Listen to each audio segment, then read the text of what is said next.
far as I'm concerned, sisterhood is powerful, it's worked for me, and I believe in it.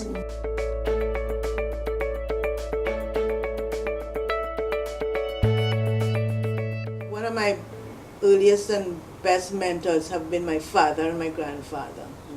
And that was where the business about a commitment to community organizing came from. My grandfather was a Butlerite, member of the lodge, a member of the Moravian Church elders. And always in our house were people like Quentin O'Connor and the laborites around that time. And I would always be listening to these old men. Well, they were old to me. I was brought up in that kind of environment with a father who insisted that I could speak. I remember the first book my father brought for me was a book of magazine. I was 3 years old, and it was called Chatterbox. And he said, "That's you," because we were encouraged to speak. I went from this exhibition to Bishop Anstey High School. Got myself into trouble in Bishop Anstey.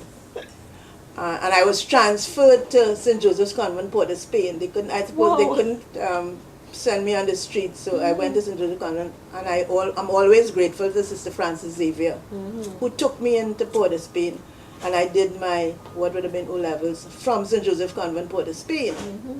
And then, because I didn't get the results that Frances Xavier thought I should have got, and by which time she was in San Fernando, and my father was living in Point Fortin, and me and my mother fell out, so I went to live with him in Point Fortin and went to school and did my A-levels in St. Joseph's Convent, San Fernando. So I'm the only person in Trinidad who's been to Bishop's, Port of Spain, Convent, Port of Spain, and that, it is amazing. They talk about the old boys network. The old girls network works very well, thank you. Housewives Association thought women had to become involved in politics. And in fact, in 1976, which the year was, 5 Housewives Association women contested elections in 4 parties, and myself as an independent in East Port of Spain, because all the people in East Port of Spain by now knew me. And very interesting, we decided, just as now, one of the biggest issues that women had running for politics was money. So we actually created a fund that would be allocated to the women, regardless of which party they were in, and myself, to help them with their campaign funding. I have great satisfaction to see that in all of the parties in Trinidad and Tobago now, women are challenging for the political leadership, because that's the way you have to go. I say, you drop some women into a male environment, you don't just leave them and hope they can survive. They require your ongoing support, whether you agree or not. That's my position. Because without that support, they cannot do it. I see that as my role of supporting the women who want to engage in politics, regardless of which party, because I believe that they can make a difference if they have our support. After been struggling from 1988, we come to 2008, yes, no, 9, and we think we have a policy that is ready to be approved by the government, and it is the budget day, and in the text that is prepared for the budget, it includes the line that said that the national gender policy was to be approved, and we are sitting in the public gallery when he calls Joan Williams over to him and to tell her that on the basis of some 13-page letter that he had received from Anil Roberts' mother, that and I'm calling his name, her name, she's gone now, that he was going to withdraw that statement. And we saw him actually draw the pencil through the line on the paragraph. And all of our work had gone by a mere stroke of this man's pen. And we think people have to know that we had to know what we were prepared to do after that in respect of him. And you will always remember our baby doll character that says withdrawal is not a safe sex method. There was a methodology that we used, which I really think we should share with other people, about organizing and get advocacy and lobbying. So for example, if there was an issue that we had to deal with, first we got the information. Secondly, you got a meeting with the appropriate persons. Thirdly, if there are going to be 4 of them, 5 of us would go. We would always outnumber them. And the general approach was, we're not leaving. Here's the information. This is our position. We'd like to hear yours, but we're not leaving until we get a resolution. Alison White, who was one of our members of executive, persuaded us that this was a matter that needed attention in Trinidad and Tobago because the numbers of women breastfeeding was not sufficient. And of course, this way we worked was to go and do the research about how many women are breastfeeding, what are the impacts on women are having to afford breast milk. And we decided we would launch a breastfeeding campaign. This is Housewives Association. We gave Ample their first job to create a breastfeeding campaign for Trinidad and Tobago. And it was it is a campaign that has now become a model for campaigns throughout the world. I always talk about Errol Mahabir, because he was the minister responsible for gender and women's things then. And he gave us the money that we asked him for to pay for the campaign. International breastfeeding people heard about Trinidad and Tobago and came here. One day this little white guy arrived at my door, knock, knock. Will I be interested in joining this international movement? And this was the campaign of the international movement, the Nestle boycott.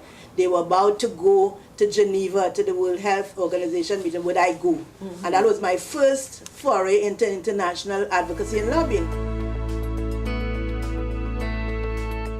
Here I was, leading all kinds of activism and hadn't done my pap smear. And I'm sitting in the PAHO office on Gillingham Avenue next to Veronica Roach, who was the Cancer Society representative. I said, Veronica, you know, this is me, June I'm talking about. Since February I have been bleeding and I have been meaning to come and tell you, February Veronica took me straight up out of the chair down to Dr. Narayan Singh's office to arrange for the test for me to be done, and in a week I was in the hospital because this was a matter that required immediate surgery. If I had not spoken to Veronica that morning, I don't think I would have been here. My other cancer was much later, and I have to say as well, both of them occurred in periods where I was in tremendous personal stress. Yes. So either you're not looking after yourself and then you're in stressful situations and then you end up with cancer. The next one, again, another round of stress. I'm sitting in my office, I've lost about 10 pounds and having all kinds of strange things, but I'm not thinking about it. And the phone rings and Joni Williams is on the phone. Are you in your office? Yes. I'm coming to see you. What is she coming to see me about? She said, I haven't seen you for a long time, so I'll come to see you. I said, well, I'm not feeling so good. In fact, I've lost the weight and something is wrong.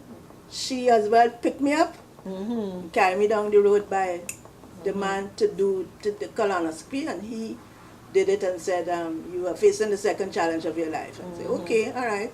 What we have to do, what we have to do. But again, you see, I'm not taking care of myself, but there are people out there looking out for you, looking after me. Yeah. So that experience, I was working in a secretariat in Georgetown, and some of my colleagues were involved in the Guyana Cancer Society. And there were two things about the Guyana women with cancer in Guyana, is that they didn't have the kind of services that we had in Trinidad. And even though there had been agreement between the two ministries of health, the process of getting them to Trinidad and Tobago for the treatment, and when they come for accommodation and transport back and forth to St. James and all that needed to be organized. So I took on the responsibility for that. We found that there were women who were HIV positive who had skills. Mostly they had been working in factories and they could sew. So we went out and raised some money to buy some sewing equipment and materials for those women to start their own school shirt business.